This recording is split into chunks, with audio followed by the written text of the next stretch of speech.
Publishing your Google site is as simple as clicking the button Publish. But before you start doing that, let's talk about what publishing really means. Once you publish your website online, the exact version that you have that you're working on right now is made available to the public. So if I click on Publish, my unfinished website is going to ask me what the web address will be. So it tells me here that the website's going to be this first part here, sites.google.com/k12eta.org/, and then I get to pick that last section there. So I might call this Delete Me.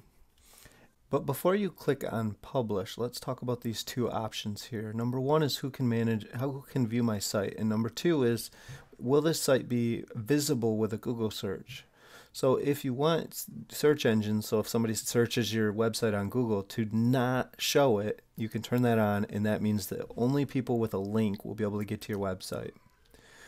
The managing who has access to the website allows you to manage both pieces of your website. Remember earlier I said you have your draft and then you have your published version.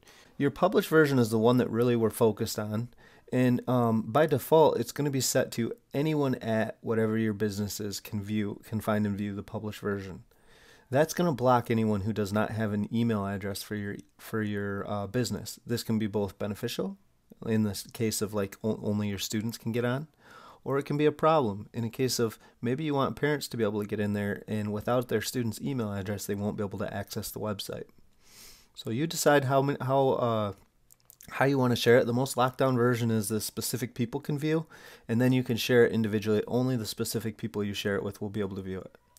Click Save when you're finished, and then click Done. Now, when you click Publish, it's going to publish your website for you. To share it with people, up at the top here, find this Copy Published link, site link. Copy that link and send that link to whoever you want to go to your website. Thank you for taking the time to watch this video.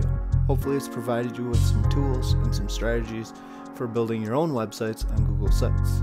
If you have any questions, please put them in the comments below. And if you enjoyed this video, go ahead and subscribe to catch more videos on using Google Apps for education.